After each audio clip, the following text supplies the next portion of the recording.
Tras este breve descanso, paso a presentarles a la ponente de la conferencia Las comunidades de aprendizaje, un modelo transformador en educación. Tenemos con nosotros a doña Rocío García Carrión, doctora en educación y especialista en psicopedagogía, centros como comunidades de aprendizaje, aprendizaje dialógico y métodos de investigación para la educación. La doctora García Carrión lleva trabajando 8 años para el Centro Especial en Teorías y Prácticas Superadoras de Desigualdades. Asimismo, ha participado en proyectos financiados por la Comisión Europea y el Gobierno español, tales y como Included y los I+D, actuaciones socioeducativas de éxito para la superación de la pobreza y formas de agrupación del alumnado y su relación con el éxito escolar. Su trabajo y colaboración en proyectos educativos de renombre en la Universidad de Cambridge contribuyeron a que le fuera otorgada la beca Marie Curie de investigación postdoctoral en abril de 2013. Desde entonces trabaja en el proyecto CHIPE, que se centra en los modelos de aprendizaje y en la integración del conocimiento de los niños y sus familias para obtener un aprendizaje y una enseñanza más efectivos. Damos paso, pues, a la doctora doña Rocío García Carrión. Un aplauso, por favor.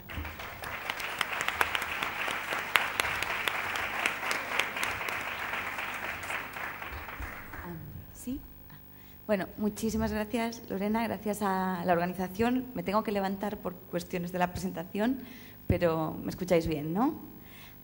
Bueno, agradecer a la organización que traerme hoy hasta aquí. Me he levantado bien temprano en Cambridge, pero después de venir y ver que estáis aquí más de 200 personas desde las 10 de la mañana con esta energía y estas ganas hasta esta hora, pues la verdad es que vale la pena estar aquí con vosotras y vosotros esta noche y seguir compartiendo el congreso mañana. Y bueno, un poco el tema y también vale la pena pues por el tema que vamos a tratar, ¿no? Porque hablar de una educación como solución de futuro y hablar de proyectos educativos que están aportando soluciones de futuro para cada vez más niños y niñas de España, de Latinoamérica, de Europa y demás partes del mundo, pues también vale la pena, ¿no? Y hacer el viaje hasta Badajoz y a vuestra tierra. Así que no me extiendo más. Ya teníamos, como vamos un poco más tarde de lo previsto, ajustaré la presentación que tenía preparada porque después tendremos a profesores y profesoras que están haciendo realidad muchas de las cuestiones que yo plantearé y familias, madres, así que quiero que ellas también tengan el tiempo igual que yo, así que hablaré hasta las 8:25, que es lo que me han dicho en la organización, y después ya, si tenemos más tiempo para compartir en la noche o mañana, pues encantada de hacerlo. Bien, las comunidades de aprendizaje. Un poco lo que yo os quiero plantear es que este proyecto, de lo que quizás ya lo conocéis, hay cada vez más centros, es un movimiento que está haciendo historia en la historia de la educación de este país, como después os enseñaré. Pero un poco para las personas que no lo conozcáis, o aunque aquí en Extremadura han sido pioneros y pioneras muchos compañeros y compañeras en hacer la realidad, aquí es un modelo que está garantizando el éxito educativo para todos los niños y las niñas. Y vamos a hablar qué son las comunidades de aprendizaje. Son un conjunto de actuaciones educativas de éxito. Y ya veremos qué queremos decir por actuaciones educativas de éxito. Pero sí que un componente clave es que están basadas en evidencias científicas. ¿Cómo las llevamos a cabo? ¿Cómo se desarrollan? ¿Cuál es la base teórica que hay detrás? Un poco en lo que el fundamento principal es la teoría del aprendizaje dialógico y todas las teorías que implica.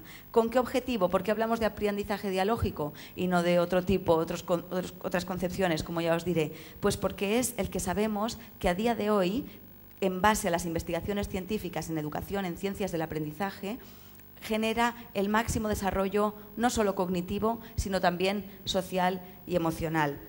Y alcanza los mayores niveles para todos y todas. Y toda esa orientación tiene una orientación profundamente transformadora.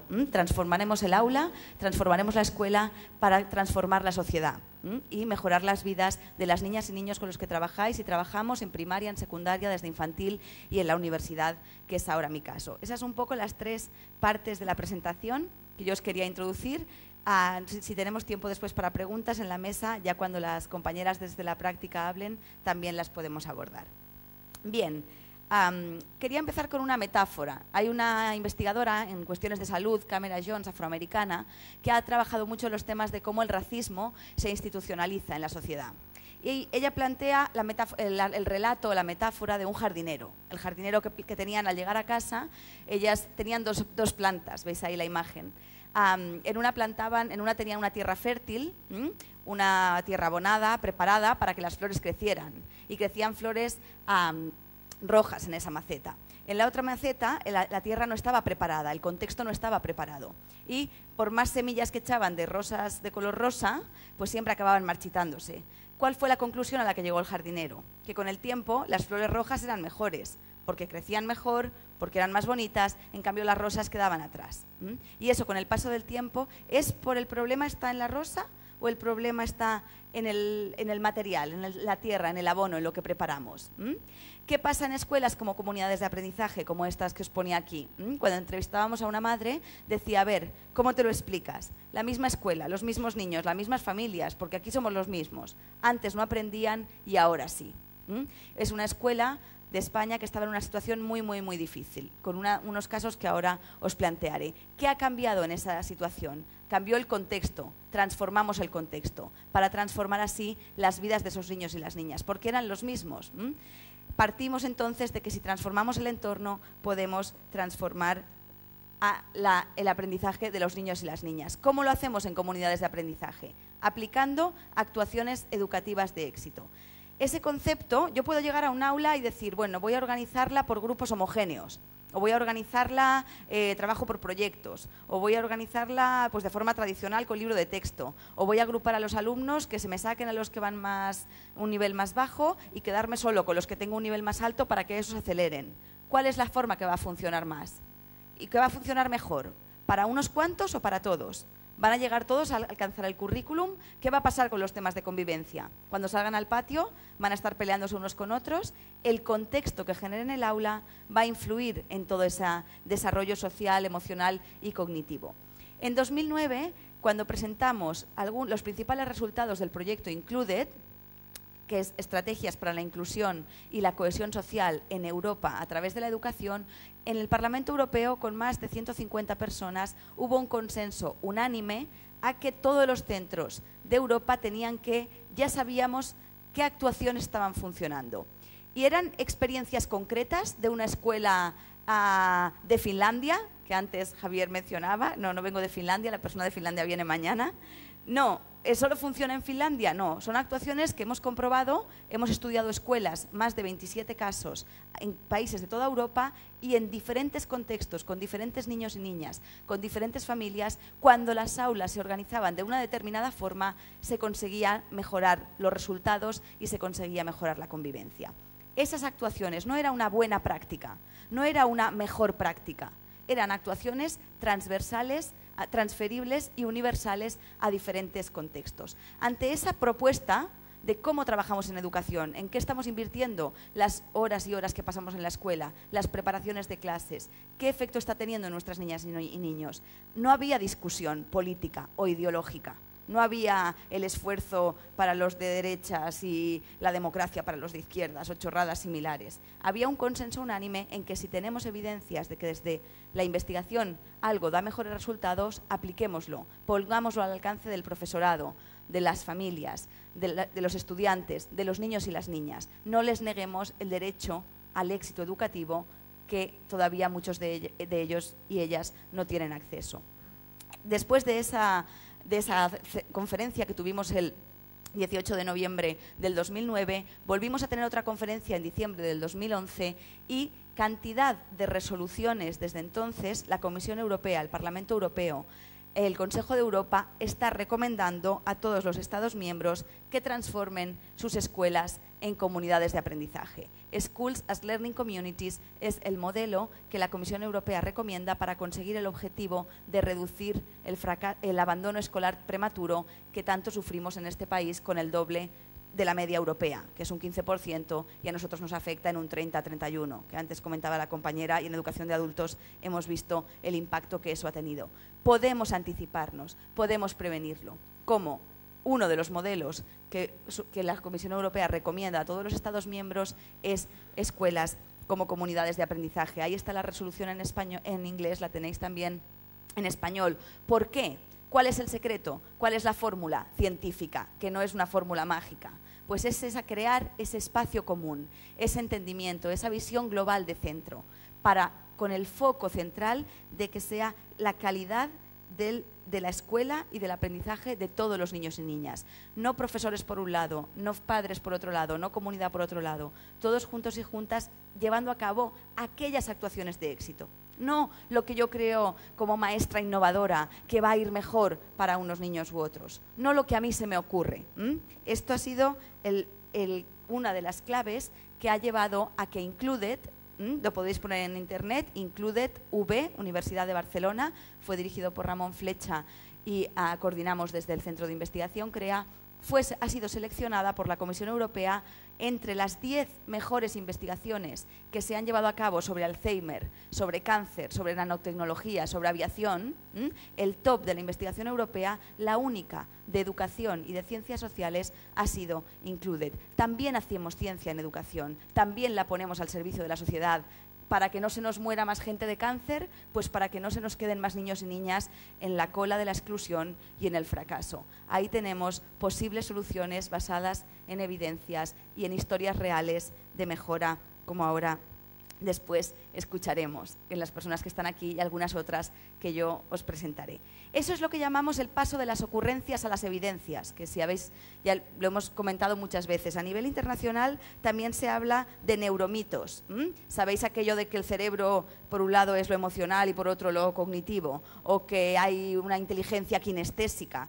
Hay muchas evidencias, la neurociencia avanza cada vez más rápido, de que hay cosas que son neuromitos, pseudociencia, que no es verdad, que no hay evidencias reales, que las leemos en la prensa, que las leemos en magazines, pero ¿es la principal fuente de información de lo que hago con mis 25 niños cada día la prensa? ¿Hay evidencias ahí o voy a buscarlas a la investigación? Lo que plantea este artículo es que esos neuromitos, esas ocurrencias de ocurrentes que charlan mucho, que plantean mucho, que tenemos, están bien para conversaciones de café, pero tienen consecuencias nefastas para muchos niños y niñas y para los maestros y maestras. Este artículo en concreto es sobre las consecuencias que tienen esos malos entendidos en los maestros y maestras. Por un ejemplo, María es una niña que en el 2009, cuando la entrevistamos, tenía 11 años, iba a quinto y leía y escribía con dificultad, le costaba muchísimo. La escuela empezaba a transformarse en comunidad de aprendizaje. Y cuando nos sentamos a entrevistarla y le preguntamos, ¿qué, María, qué tal? ¿Cómo ves esto que está haciendo el cole? La respuesta fue, mi padre está en la cárcel. Lo que a esa niña le está preocupando es toda esa problemática que tiene detrás y cómo podemos trabajar desde esas aulas para ayudarla y para que no acabe la primaria con esas dificultades de lectura y escritura. Os diré un poquito más sobre ella después. Así estaba la situación. ¿Consecuencia de qué? Lo que nos decía después, pues de que me bajaron el nivel. Yo no entendía por qué me bajaban el nivel, o por qué nos sacaban de clase, o por qué nos llevaban a la clase de los tontos. Aquello no ayudaba a que yo mejorara a leer. Ese es un neuromito. Agrupar al alumnado por nivel de aprendizaje, desde los años 70 hay investigación cada vez más que no hay evidencias de que mejore el aprendizaje y sí hay unas consecuencias muy nefastas para el nivel social, para la motivación, para la inclusión. ¿Podemos pasar a las evidencias? Sí, hay buenas noticias. Hay prácticas basadas en evidencias que son estas que decimos actuaciones educativas de éxito y que llevamos a cabo en las comunidades de aprendizaje. Gracias a esas evidencias, este verano, la revista de investigación de Cambridge, la universidad donde trabajo ahora, le daba el premio al mejor artículo, de unos 50 artículos que publica, artículos científicos. Lo que se publica en Cambridge es investigación científica, no es la prensa. Si queremos acceder a dónde están las fuentes de soluciones reales para nuestras aulas, para nuestro día a día de la escuela, pues Cambridge es una de las fuentes. Y le daba el premio, entre todos los escritos en el 2013, a un artículo que explica y que da las evidencias de una comunidad de aprendizaje. Se titula Transformando las dificultades en posibilidades, implicando a las familias gitanas y a los estudiantes a través del aprendizaje dialógico. Hay soluciones que la comunidad científica internacional, que la universidad donde yo trabajo, una de las primeras del mundo, saben dónde están esas evidencias. En solo 3 meses, el artículo está abierto, gratis en Internet, no hay que pagar por acceder a la revista, eso sí, está en inglés, que ya sé que a veces es una... Pero bueno, es una forma de acceder, es una forma de practicar, de compartir, y ha sido ya leído por más de 6.194 personas en todo el mundo. Ese movimiento de comunidades de aprendizaje es el que está transformando las dificultades en posibilidades, no solo de los niños y niñas de la Escuela de María, que es una comunidad de aprendizaje de aquí, sino de muchos niños y niñas de otras partes del mundo. ¿Cómo lo estamos haciendo? ¿Cómo lo estáis haciendo las maestras y maestros? ¿Y cómo lo están haciendo? Pues aplicando la concepción de aprendizaje que en la sociedad actual se ha desarrollado para responder a muchas de esas cuestiones que ha planteado el doctor Urra anteriormente, ¿no? Es una sociedad compleja, ya lo sabemos, pero ¿qué podemos hacer? ¿Qué concepción de aprendizaje funciona mejor? ¿Me quedo con el libro de texto? ¿Hago grupos de nivel? ¿Hago grupos cooperativos? ¿Qué es eso de lo dialógico? Pues es recogiendo el conocimiento anterior de las... Aún estoy con aquello del aprendizaje, de la concepción constructivista del aprendizaje significativo, que a mí me enseñaron cuando hice magisterio aquí. ¿Os suena, no? Concepción totalmente obsoleta en la comunidad científica. En Cambridge nadie enseña Ausubel desde hace años, entre otras cosas porque publicó un libro en 1962 que ha sido considerado de racista y de falta de ética, por atribuir a que los niños negros tienen un rendimiento intelectual inferior al de los niños blancos. Cuestiones que han sido ya muy cuestionadas y rebatidas por investigadores de todo el mundo desde los años 70. ¿Por qué nos enseñaron eso a la gente que hicimos magisterio en España en los años 90 con la LOCSE? Porque se decía que había un Vygotsky que decía que había que adaptarse al contexto y al nivel de los niños y las niñas, o que lo más importante eran los conocimientos previos.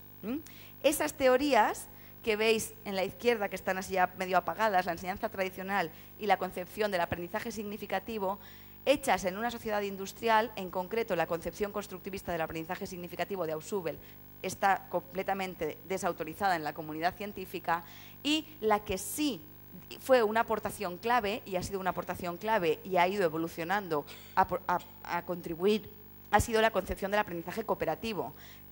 Desafortunadamente se elabora en los 80 en Estados Unidos y aquí nos llega muy tarde, o nos llega ahora. Pero es una concepción que de la que ya se ha avanzado mucho, que toda la gente que investigó sobre aprendizaje cooperativo ya se está moviendo hacia lo dialógico. Tenemos una concepción de aprendizaje dialógico que nos dice que la enseñanza no depende solo de aquel triángulo interactivo entre el maestro, el alumno y el contenido, que pasan más cosas en la vida del niño y la niña, que pasa lo que ocurre en casa, lo que ocurre en la calle, lo que ocurre con los amigos, que si a uno le va bien el libro, pero a otro no. A uno le va bien la letra, el aprendizaje de la lectura fonética, pero a otro le va bien la global. ¿Dónde está la clave? Lo que sabemos hasta ahora es que la clave está en el diálogo, en la interacción. Esa es la clave en la concepción del aprendizaje dialógico. Y ahora os diré un ejemplo de las últimas investigaciones en psicología de la educación y en neurociencia que van confirmando esa línea que Ramón Flecha publica por primera vez en el 97, pero ya venía investigándose desde el 78 en este país, en contacto y en colaboración con investigadores de todo el mundo. Como resultado, esa base teórica, ese aprendizaje dialógico en que la clave está en la interacción, en el diálogo, en cómo creamos contextos en que los niños y niñas dialoguen todo el tiempo, se ayuden todo el tiempo, con diferentes personas, de diferentes procedencias, de diferentes lenguas, cómo sacamos partido, hacemos de la diversidad un diamante en bruto del que sacar partido y del que hacer que todos y todas aceleren y todos y todas avancen. Eso es lo que hacemos, por ejemplo, en grupos interactivos o en tertulias literarias dialógicas, o haciendo formación con las familias de un determinado tipo, o elaborando un modelo dialógico para la prevención y la resolución de los conflictos. Hemos escuchado problemáticas muy graves en la conferencia anterior. ¿Qué podemos hacer? ¿Cómo lidiamos con eso en el día a día? ¿Qué es lo que pasa? ¿Y qué sabemos el profesorado de lo que les pasa a los niños y niñas, a los chavales y chavalas, en los centros y más allá? Son cuestiones que están en las aulas, ¿no? Pues sabemos que hay evidencias que también están logrando soluciones para esa problemática. No las plantearé todas aquí hoy, porque no tenemos tiempo. Sí que plantearé sobre todo las dos primeras y os dejaré algunas referencias para que después podáis buscar si queréis. ¿Sí? Es ahí donde nos vamos a centrar. ¿Qué hay detrás de ese aprendizaje dialógico? ¿Es porque nos gusta mucho a algunas personas? ¿O cuáles son las teorías? ¿Cuáles son las evidencias? Ya veis que yo no os voy a hablar de mi opinión o de lo que me parece. Os voy a hablar de las evidencias y de las teorías que están en la base de esas escuelas que están educando como solución de futuro, que están transformando la vida de muchas niñas y niños. Sabemos que la cognición y el aprendizaje no pueden desvincularse del contexto sociocultural en el que ocurren. Esta es la base de las bases, el Vygotsky real, no aquel de adaptarse al contexto. Sí, el contexto es clave, no puede desvincularse. Lo que yo aprendo, lo que yo vivo, está vinculado a ese contexto y es diferente. Pero es a eso lo que, para que yo pueda aprender, me tengo que adaptar a ese conocimiento que traigo, a ese contexto del que vengo, o puedo transformar el contexto. La orientación de Vygotsky es profundamente transformadora. Nunca, no hay una palabra, una frase en todos los libros de Vygotsky, en las dos bases fundamentales, desarrollo de los procesos psicológicos superiores y pensamiento y lenguaje, que diga que hay que adaptarse al contexto o que el aprendizaje aparece en una etapa determinada. Lo que dice es que hay que transformar y que con esa actividad en relación con los demás es como así se produce el aprendizaje. Y ese concepto lo elabora, y recordaréis, en la zona de desarrollo próximo, ¿sí? En aquello del nivel en el que yo puedo resolver cosas solo o sola, puedo resolver problemas solo o sola, y a dónde puedo llegar con ayuda. Y con esa ayuda puedo llegar más allá. Ese es el nivel de desarrollo potencial que tengo. Es hacia ahí donde miran todas las intervenciones que hacemos en comunidades de aprendizaje. ¿Y por qué? Porque el aprendizaje y el desarrollo pasa primero en un plano social. Lo que yo pienso solo o sola después, lo que yo siento, el juego que los niños hacen, esa imaginación, ese pensamiento, ese habla egocéntrica, Vygotsky plantea que no aparece en un momento dado, como decía Piaget, entre los 4 y 7 años. ¿Sabéis? Cuando los niños están jugando y ellos van contando la historia ellos solos y solas. Ese habla interna, el habla egocéntrica, es resultado de lo que pasa en el contexto. ¿Qué experimento hizo Vygotsky? Les puso una dificultad. Los niños estaban trabajando con unos materiales y iban desarrollando ese habla. Les quitó, no tenían lápiz para intervenir, para dibujar, tenían que buscar el lápiz. ¿Qué generó esa dificultad? Más habla interna, más solución de problemas entre ellos y ellas. Por tanto, el aprendizaje y el desarrollo pasa primero en un plano social y luego en un plano individual, en el interpsicológico y después en lo intrapsicológico. ¿Cuál es la herramienta fundamental que tenemos para hacer que eso pase en nuestras aulas, con nuestras hijas e hijos, con nuestros amigos y amigas? Vygotsky plantea que es el lenguaje. Es lo que nos hace distintivamente humanos y distintos de los animales. Tenemos el lenguaje como herramienta. Y os lo voy a explicar con un ejemplo de unos niños de Inglaterra que están haciendo ahora tertulias. Es una escuela en el norte de Inglaterra, en Norfolk. Ahí están Toby, Mia, Ivy y Kit. Y hablan de otra niña de la clase. Y dicen, Kitty es muy tímida. Las maestras intentan que hable para que participe en la clase, ¿no? Pero ella no quiere. Pero cuando están las tertulias, y esto me lo explicaba Toby, que es el niño de las gafas, que era muy hablador, él explicaba mucho. Entonces, pero decía, es que no sé cómo decírtelo, Rocío, en las tertulias es como diferente. Entonces, Ivy, que es la niña pelirroja de aquí de su derecha, o de su izquierda, ella es esa niña tímida, ella habla muy poquito y estaba en ese grupo hablando conmigo, entrevistándola precisamente por eso. Entonces yo le dije, ¿qué piensas tú, Ivy? ¿Qué piensas de esto que Toby está diciendo? ¿Qué es exactamente lo que le pasa a Kitty? Entonces ella decía, pues lo que pasa en las tertulias, Rocío, es que para nosotros es como darle más entusiasmo a lo que esas niñas y niños saben, a lo que piensan, ¿no? Entonces ellos pueden decir lo que quieren y construir sobre las ideas de los demás. Esa es la clave y los niños y niñas lo saben. Es cuando tienen ese espacio, cuando pueden decir lo que piensan. Incluso niños y niñas tan tímidos como Ivy, que se reconocía con esta otra, porque a ella también le pasaba. ¿Por qué pasa eso en las tertulias? Porque sabemos que el cerebro es social. Cada vez más la psicología, la investigación nos dice cómo pensamos, cómo enseñamos y cómo aprendemos. Necesitamos saber ese pensamiento colectivo, cómo se forma. Y eso es lo que cuando trabajamos en comunidades de aprendizaje, implicando a las familias, implicando a la comunidad, generando que los niños y niñas se ayuden entre ellos todo el tiempo en grupos heterogéneos, sin sacar a nadie del aula, estamos propiciando que ese cerebro social funcione y se desarrolle el máximo de tiempo posible. El concepto ahora lo está trabajando el jefe de mi departamento, es el psicólogo de la educación más importante de Europa, Neil Mercer, y estamos viendo cómo ese cerebro está pensado para que podamos vivir en esta sociedad compleja. Ahora bien, necesitamos utilizar las herramientas que nos permitan hacerlo funcionar y tener esos recursos y esas habilidades para poder lidiar con toda esa complejidad. ¿Cuál es la herramienta clave? Y ahí basándonos en Vygotsky, el lenguaje. ¿Cómo lo utilizamos ese lenguaje en interacción con otras personas? Esas formas de utilizar el lenguaje son las que dan forma a nuestro pensamiento. Y eso es lo que Ania, en el Parlamento Europeo, una niña que explicó cómo hacían las tertulias en su escuela, decía, es que es como si cambiaras tu manera de ver, porque entiendes lo que está pensando el otro. Esa forma de usar el lenguaje nos lleva a esas formas de pensar. Y así todo el tiempo. Es la herramienta de las herramientas. ¿Cómo utilizamos el lenguaje en un aula si está el maestro o la maestra todo el tiempo hablando con una enseñanza monológica o autoritaria o tradicional y los niños y niñas no tienen esa oportunidad? ¿Dónde está la interacción? ¿Dónde está el interpensamiento? Necesitamos crear esos espacios, pero necesitamos hacerlo con los iguales más capaces, de forma heterogénea, de forma diversa, abriendo la escuela a la comunidad. Y esa es la teoría un poco que llevamos a cabo en comunidades de aprendizaje. Pero ¿es suficiente con poner a los niños y niñas juntos para que hablen y ya está? ¿Les pongo en grupos a cooperar y cooperan así de forma natural? ¿O se copian? ¿O uno no quiere ayudar al otro? ¿O yo no me quiero sentar con este? Ya sabemos que no funciona así de forma mágica. Funciona solo bajo ciertas condiciones. ¿Sabemos cuáles son esas condiciones? Ahora, afortunadamente sí, cada vez sabemos más, por eso estamos investigando, por eso es la investigación con financiación pública la que nos responsabiliza a investigadores e investigadoras de poner al alcance de vosotros y vosotras ese conocimiento, pagado con fondos públicos. Tenemos que hacer investigación que sea de utilidad a la sociedad. Y por eso estamos identificando cuáles son esas condiciones. ¿Bajo qué condiciones funciona mejor en el aula?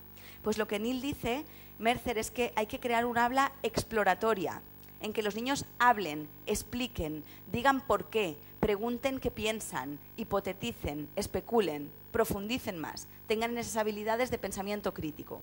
Y también dice que eso tiene que transformar las relaciones, que tiene que transformar el pensamiento, que si no, no funciona y hay que transformar el entorno. Eso ya son los principios del aprendizaje dialógico, aquí he puesto 5, son 7, los que están presentes en las escuelas que funcionan como comunidades de aprendizaje en todas sus dimensiones. Un diálogo igualitario, en el que hay que aportar argumentos de validez. Los niños y niñas tienen que explicar las razones, la maestra tiene que explicar las razones, la familia tiene que explicar las razones. No es porque lo digo yo y punto, porque soy la maestra. Ese diálogo igualitario favorece ese interpensamiento. Una dimensión instrumental, acelerar aprendizajes, no rebajar contenidos, no adaptar el nivel. Ya sabemos que eso reproduce las desigualdades, no transforma. La inteligencia cultural, todas las personas pueden aportar, no estamos solos y solas, no pueden venir otras personas a ayudarme y podemos así ser más y mejorar más personas, con esa orientación transformadora y con esa solidaridad. Solidaridad no con el que está a 10.000 kilómetros, que también, solidaridad con el que tengo al lado, con que después en el patio o en la calle también le voy a ayudar y no le voy a machacar. Y así vamos a un poco dar respuesta a todos esos problemas que tenemos. Esa es la línea que estamos planteando en Cambridge, en la que están cada vez más escuelas implicándose, y os pongo 2 ejemplos concretos, después las compañeras ya explicarán algunos más, ¿no? Esos grupos interactivos, ¿cómo funcionan? Personas de la comunidad entran a ayudarme. No es la postura que me saquen a los de nivel bajo, es que me vengan a ayudar. Metamos todas esas interacciones, metamos todas esas formas de usar el lenguaje. facilitemos la interacción. Y no explico la dinámica porque después ya os la pueden explicar ellas desde la práctica. Una estudiante, esa práctica favorece no solo a los que van más lentos, sino favorece también a los que tienen un nivel superior. Y eso es lo que me explicaba una maestra que hace la investigación para mejorar el aprendizaje de la escritura en niños y niñas de 5 años. Cuando hizo grupos interactivos, el niño inmigrante que era incapaz de escribir una frase entera correctamente en inglés, la hizo con la ayuda de los demás, orgulloso, sonrió y se la fue a enseñar a la profesora. Ese niño inmigrante tuvo la oportunidad, tiene la oportunidad ahora de mejorar gracias a los grupos interactivos. Pero no solo porque tiene esa autoconfianza interactiva.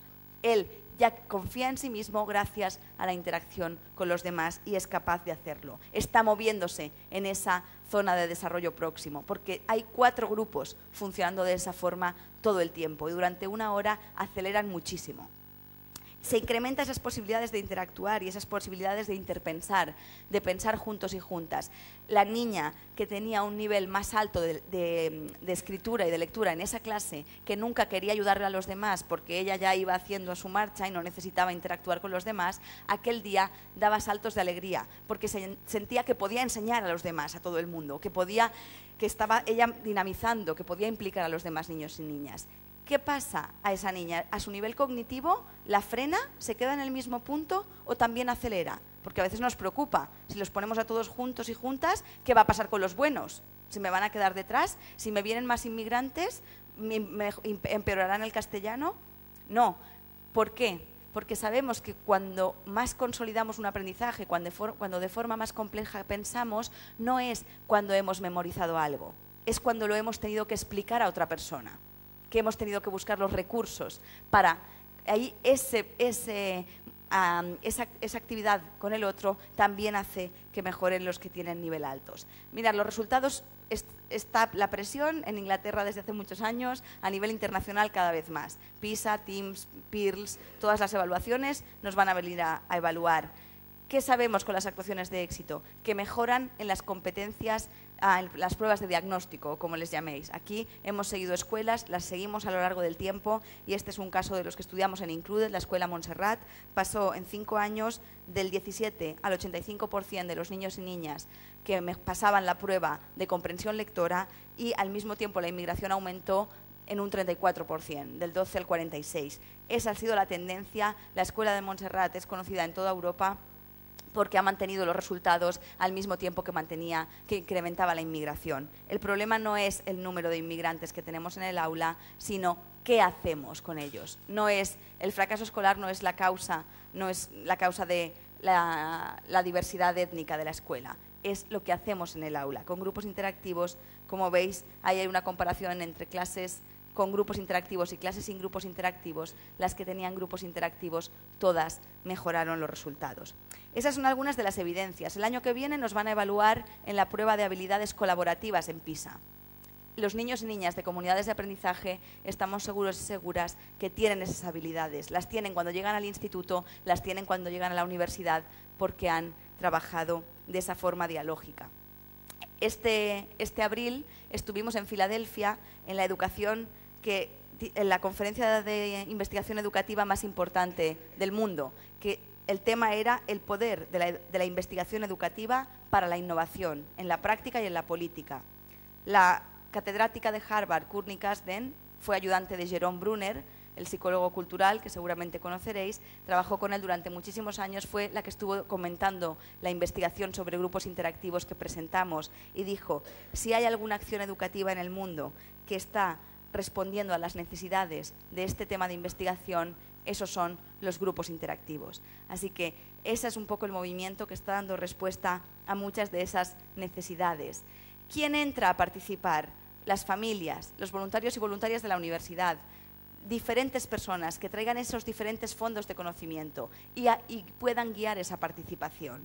Madres gitanas como Vane, Carmen o Antonia de la Escuela de la Paz de Albacete son las que han transformado profundamente sus vidas, las de sus hijos y sus hijas, entrando a las aulas y participando en grupos interactivos, viendo cómo antes no aprendían y ahora aprenden. María, que leía y escribía con dificultad con 11 años, en 6 meses mejoró y se puso al nivel que le tocaba.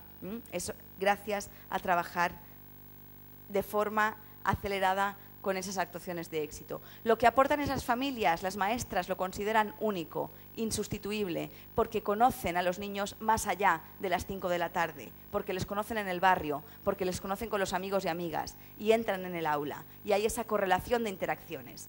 Eso ayuda mucho más. No es que hago grupos interactivos y se resuelve todos los problemas, es que se van transformando otros espacios, se van transformando las relaciones. Eso es lo que pasa cuando estas madres participan y distribuyen diferentes formas de inteligencia en grupos interactivos. Le decimos es inteligencia distribuida, que se multiplica por 3 o por 4. Si hago 3 grupos, tengo 3 voluntarios más la maestra, que es la responsable última y tiene la responsabilidad pedagógica, para eso somos los maestros y maestras, de asegurar que todos y todas accedan al aprendizaje, que todos y todas accedan y tengan la garantía de ese éxito educativo. Esa es una de las bases y eso es un poco lo que la Premio Nobel de Medicina en 1986, Rita Levy, una mujer que hizo una de las contribuciones a la ciencia más grandes de la historia, junto con Stanley Cohen, el otro investigador, cuando ella llegó al despacho un día, Stanley le dijo: Rita, tú eres buena y yo soy bueno, pero juntos somos maravillosos.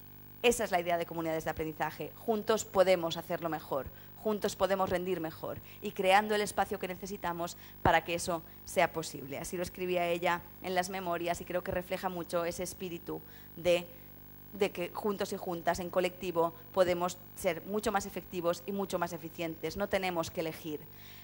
¿De qué forma participamos entonces en la escuela? ¿Qué hacemos? ¿Que las madres vengan a las fiestas? ¿Que solo vengan algunas madres? ¿Las invitamos a lo que a mí me parece? ¿O tengo que usar ese diálogo igualitario para que nos pongamos de acuerdo y esa dimensión instrumental para que vengan a participar en aquello que va a mejorar? ¿Sabemos cuáles son esas formas de participación? Desde Included ya aportamos, y ahí Linda Hargraves, en una conferencia con más de 200 familias en Barcelona, decía que las formas de participación identificadas en Included eran las que habían dado un paso más para mejorar la educación de todos y todas. En concreto, participar de forma decisiva, evaluativa o educativa. De la educativa después os hablarán un poquito más. Cómo participo todos los esfuerzos en que los niños y niñas mejoren. No me extenderé más en esto porque no tenemos tiempo, pero una de las formas de participar es en las tertulias literarias dialógicas. Familiares se juntan para leer y debatir libros clásicos de la literatura acerca de la transferibilidad. Escogen una idea y comparten lo que les importa a ellos y ellas. Así es los espacios de lectura dialógica que creamos con más personas, más espacios durante más tiempo. Solo por comentar algún detalle más de las tertulias, ahora las estamos leyendo en Inglaterra, niños y niñas desde 8, 9, 10 y 11 años están leyendo como niños y niñas de aquí, de diferentes escuelas, o niños y niñas de Latinoamérica, La Odisea, El Quijote, Romeo y Julieta o Las 1001 noches.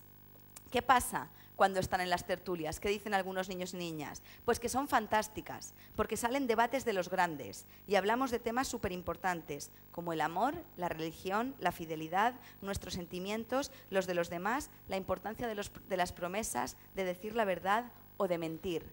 Al mismo tiempo que están desarrollando las habilidades de lectura, de comprensión, de vocabulario, están entrando a profundizar en cuestiones de valores, de emociones, de morales, no hay que separar trabajar educación emocional por un lado o educación para mejorar la lectura y acelerar por otro. Con las tertulias están logrando las dos cosas al mismo tiempo. Por poner 2 ejemplos, uno de la amistad, en los que dicen: me gusta mucho que los compañeros le ayuden a salvarse del canto de las sirenas. Todos necesitamos amigos que nos ayuden a solucionar nuestros problemas. Cuando hablan de que Ulises le taparon lo ataron al palo y todos los demás se taparon los oídos para que no fueran arrastrados por el canto de las sirenas. Piensan la importancia de tener amigos y aprenden a escoger quiénes son amigos o quiénes no. O sobre la fidelidad y el amor. Yo pienso que Ulises estaba presionado por Calipso porque le retenía. Y presionar no es querer. Aprenden también las cuestiones de relaciones y de sentimientos, que Y la dan los clásicos, no la da la literatura barata de los bestsellers, que a todos nos puede gustar mucho leer en casa, pero la escuela está garantizando el máximo nivel. Y hay más ejemplos, pero no los pondré porque no tenemos tiempo, los podéis buscar. ¿Por qué planteamos esa cuestión? ¿Qué dice la neurociencia? Ahí veis ese artículo que se titula «Cómo Shakespeare mueve el cerebro». Y son una investigación de la actividad neuronal que genera leer a Shakespeare. Dice que cuando lo leen y entienden es como cuando completas un puzzle. Ya lo tengo. Esa actividad la genera la literatura de alto nivel, la dificultad. Y los niños de esa forma, con ese diálogo, pueden acceder. ¿Y qué decía Courtney Cadden cuando vino a Barcelona y la entrevistaron en La Vanguardia? Pues porque el mejor profesor de salto es un buen obstáculo, totalmente contraria a adaptar por niveles o a bajar los niveles. Hay que poner un reto cognitivo cada vez más alto que los niños puedan acceder y crear el contexto para que puedan acceder. No puedes poner un reto tan alto y que después nadie llegue. Es poner el reto y crear las condiciones para que puedan acceder, con todas las personas de la comunidad. Eso es un poco lo que están haciendo las comunidades de aprendizaje y lo que plantea el artículo del Cambridge Journal of Education, con los resultados que mejoraron muchísimo en la escuela de María. Voy a pasar más rápido porque ya no tenemos más tiempo. La misma orientación es con la formación del profesorado y un poco en comunidades lo que planteamos es crear ese movimiento, un movimiento de escuelas, de hacia dónde vamos, de qué movimiento de reforma escolar hacia la que vamos y de lo que queremos ser. Un poco es crear ese mundo posible. Desde cada realidad de la que tengáis, desde cada realidad que de los centros, desde la formación del profesorado, cómo podemos crear ese mundo posible hacia el que queremos ir. Todo eso no es posible sin un sueño. Paso hacia el final para ajustarme al tiempo, pero las comunidades de aprendizaje realizan un sueño. El sueño es que la educación que queremos para nuestros hijos e hijas esté al alcance de todos los niños y niñas. Esa orientación está en la base de todas las actuaciones. Se acaba con los dobles discursos. No es, llevo a mí la educación que quiero para mi hijo, ya me preocupo de que acabe la ESO y de que acabe el bachillerato, porque ya sabemos que con la ESO lo mínimo que se pide en Europa es el bachillerato, pero para los que tengo en clase, con lo poquito que hagan ya es suficiente. O sea, el sueño es la mejor educación para todos y todas. Ese movimiento ya están más de 200 comunidades de aprendizaje llevándolo a cabo en todo el mundo. Hay evidencias he hablado de los temas, de las cuestiones más de aprendizaje, pero también de las cuestiones de convivencia, porque el doctor Urra comentó anteriormente, ¿qué hacemos con los conflictos de convivencia? ¿Qué vemos el día a día de las aulas? ¿Por qué se pegan? Hay una serie de cuestiones que están pasando que a veces no sabemos, que no nos enteramos el profesor o profesora, que las familias nos enteramos cuando ya ha salido. ¿Por qué? Porque en la base del iceberg es donde encontramos esa socialización, esa violencia de género. Y sí que os quería comentar que hay investigación, evidencias, lo mismo que he planteado con grupos interactivos o con tertulias, para mejorar la lectura, para mejorar las mates, para mejorar la convivencia, para prevenir las situaciones de violencia de género que cada vez son más y empiezan más temprano, como también ha dicho el doctor Urra anteriormente. La cuestión es muy grave, el problema va en aumento, desafortunadamente las muertes van en aumento, pero lo mismo, podemos hacer algo. Ahí, violencia entre los adolescentes, socialización y su prevención, publicado en la revista más importante de investigación sobre violencia contra las mujeres, está aportando soluciones en esa línea sobre la prevención de la violencia de género con adolescentes. Eso es un poco lo que estamos llevando a cabo en Brasil, en Perú, en Guatemala, en México, en Colombia, ese modelo de educación para el futuro. La historia, quería acabar diciéndoos que el movimiento de comunidades de aprendizaje está haciendo historia.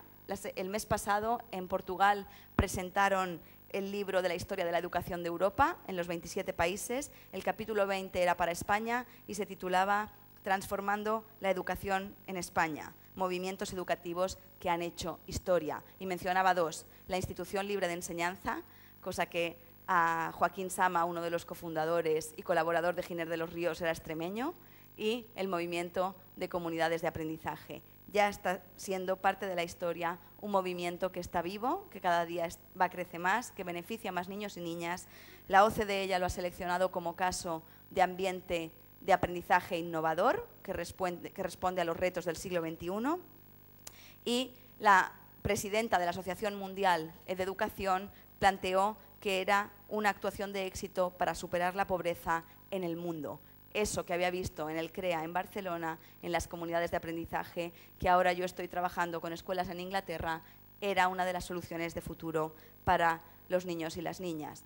Y sabemos que necesitamos a todo el pueblo para educar a un niño, no la tribu, que ha sido mal traducido y tiene connotaciones racistas. El proverbio africano que trajo James Comer a la Universidad de Yale, al Yale Center que tiene de investigación en educación infantil, psicólogo y psiquiatra, es que necesitamos a todo el pueblo. Eso es lo que están haciendo las comunidades de aprendizaje en todos los contextos para que niñas y niños como María, que en el 2008 estaba leyendo y escribiendo con dificultad, pudiera soñar, que termine la ESO y que estudie lo que me gusta y estar con mi amiga Felipa. Su amiga Felipa fue la primera niña de la escuela después de décadas que acabó la ESO, que se matriculó en un ciclo de formación superior sobre educación infantil y ese era el sueño de María. María ha acabado la ESO, está estudiando integración social, quiere ser educadora social para trabajar en su barrio. Su padre, que estaba en la cárcel, salió de la cárcel después de 8 años, gracias a participar como voluntario en el colegio, dejó todas las problemáticas atrás, fundó una cooperativa de servicios, de trabajos de pintura y de servicios educativos y sociales y ha cambiado su vida completamente. No solo la de María, sino la de Rafa, su padre, la de Carmen, su madre y muchos más niños y niñas. No queremos, y acabo ya, que esas mejoras se queden solo en algunos barrios o en algunos pueblos o en algunas ciudades. Queremos, desde la investigación, nuestro compromiso, mi compromiso con vosotros hoy aquí, es que en cada día en la universidad en la que trabajo, esas actuaciones lleguen a todo el mundo. Y por eso hemos empezado una red mundial con profesoras de Stanford, de Nueva Zelanda, de Sudáfrica, de Hungría y desde España, para crear, ya está aprobada por la Comisión Europea y la vamos a presentar en noviembre en la Asociación Mundial de Investigación Educativa, GUERA, que veis ahí, una red internacional para superar desigualdades en escuelas como comunidades de aprendizaje, Innovative and Audacious Education para un nuevo siglo. Ese es el reto. La profesora de Stanford, cuando discutíamos el tema, Arnetta Boll, me dijo: Rocío, las actuaciones de éxito están en el corazón de esta red. Lo vamos a llevar a que sea accesible a niños y niñas, chicos y chicas, familiares y profesorado de todo el mundo.